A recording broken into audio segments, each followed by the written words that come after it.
दोस्त, हम लोग अभी डिस्कस करते हैं स्टेरिलाइजेशन के बारे में। स्टेरिलाइजेशन होता क्या है? Sterilisation it is the process of complete removal और डिस्ट्रक्शन ऑफ माइक्रो ऑर्गेनिज्म और pathogen from the object is known as sterilisation.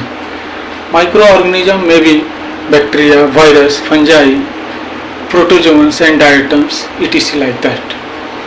Sterilisation में जो हम लोग एक कंप्लीट माइक्रोब्स और पैथोजन को रिमूव करते हैं और इसका उपयोग हम लोग लेबोरेटरीज के फील्ड में यूज करते हैं। जो हम लोग एसिड्स यूज करते हैं, forceps, scalpel, scissor, needle, syringe, all these things sterilized by sterilization methods. In this process हम लोग उस माइक्रोब्स को, पैथोजन को हम लोग उस ऑब्जेक्ट के ऊपर से जो भी पैथोजन है, जो भी माइक्रोब्स है, जो भी बैक्टीरिया है, फंजाई है, वायरस है, प्रोटोजोन्स हैं, जो भी मौजूद हैं उसको हम लोग रिमूव करते हैं और उस ऑब्जेक्ट को, उस एसिड्स को scalpel, scissor, forceps, wire loops etc all types of instruments को हम लोग स्टेरिलाइज करते हैं। स्टेरिलाइजेशन में दो तरह से स्टेरिलाइजेशन किया जाता है, माइक्रोबायोस्टैटिक्स एंड माइक्रोबायोसिडल। माइक्रोबायोस्टैटिक्स इसमें क्या होता है, उस जब कोई भी पैथोजन को, जो कोई बैक्टीरिया हो, फंजाई हो, जो भी प्रोटोजोन्स है, उसको हम लोग माइक्रोबायोस्टैटिक मेथड से हम लोग उसको किल करते हैं। इस प्रोसेस में process of killing microbes slowly not as a directly, ये धीरे धीरे उस माइक्रोब्स को, उस माइक्रोबायोस्टैटिक्स जो कंपोनेंट्स हैं उसको यूज करके उस बैक्टीरिया को किल किया जाता है।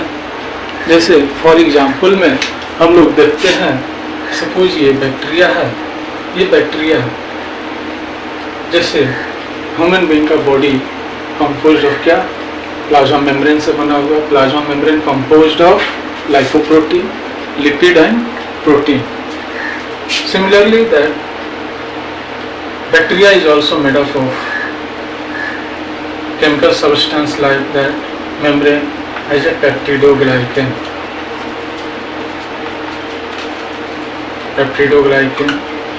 Nucleus present in the center is called nucleus, and mesosome and all bacterial cell organelles present in the microorganism bacteria.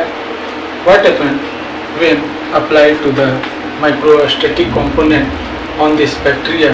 What happens? They kill static condition slowly.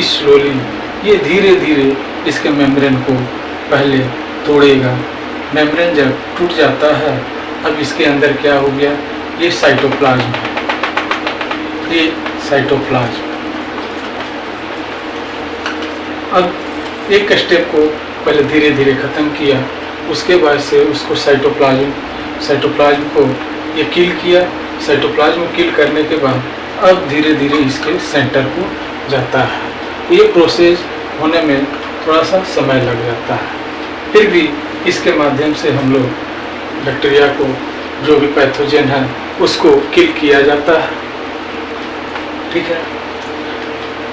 Some microbiostatics components like bacteriostatics and virostatics, fungistatics, all these things like that. Bacteriostatic, that means such type of component, such type of killing agent used for killing of bacteria. Bacteriostatic used for killing killing of bacteria. Virustatic, that means killing of virus. Fungistatics, that means used for killing of fungi. Similarly, in this case, what happened in microbiocidals? हम लोगों ने अभी इसका discuss किया माइक्रोबायोस्टैटिक्स का.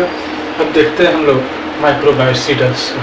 Microbiocidal, this is the second method of sterilization. In this method what happened, we used lethal agent like that. Lethal agent बोले तो chemical, such type of chemical used for killing of microbes, pathogen, fungi, virus, etc. like that. इस condition में क्या होता है, ये जब हम लोग लिथल एजेंट जो यूज करते हैं उस लिथल एजेंट को डायरेक्टली अप्लाई करते हैं ये माइक्रोब्स पर. उस माइक्रोब्स पर देखते हैं जब हम लोग वो लिथल एजेंट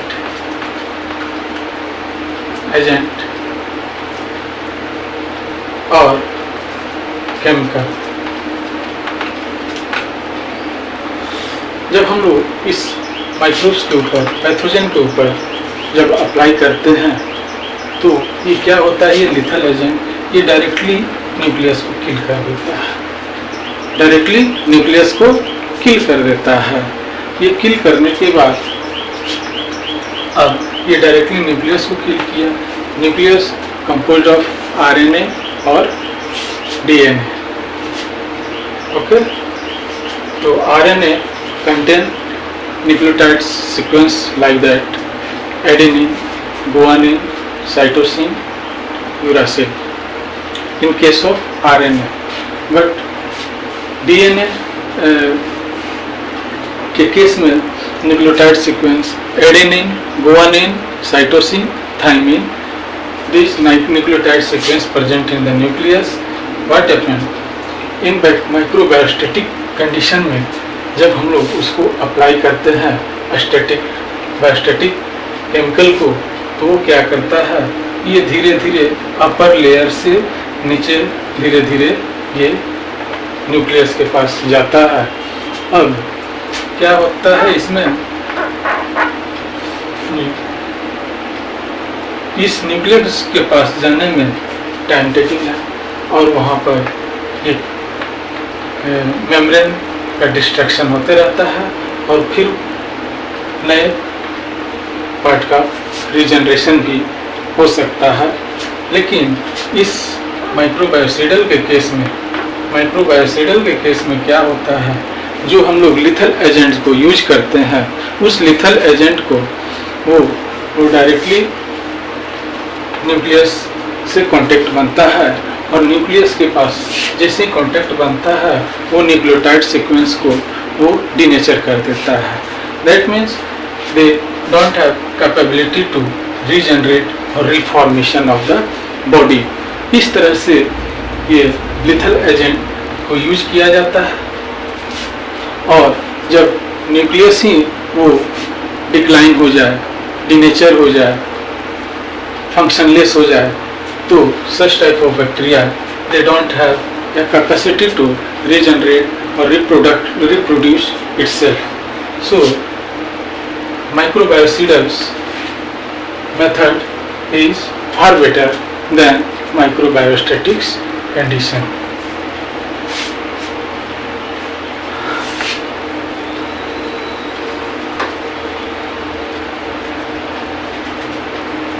इस तरह से हम लोग देखें कि माइक्रोबायोसिडल्स और माइक्रोबायोस्टैटिक्स मेथड जो है स्टरलाइजेशन का किस तरह कारगर है. इन दोनों की तुलना में देखा जाए तो सबसे ज़्यादा बेनिफिशियरी और सबसे ज़्यादा बेनिफिशियल ये microbiocidals methods use for sterilization. Some microbiocidal agent like that bactericidals, that type of lethal agent, such type of lethal agent is used for killing of bacteria. Such type of the fungicides, that means used for killing of fungi. Virucides, such type of lethal agent, such type of microbicidal agent used for killing of virus.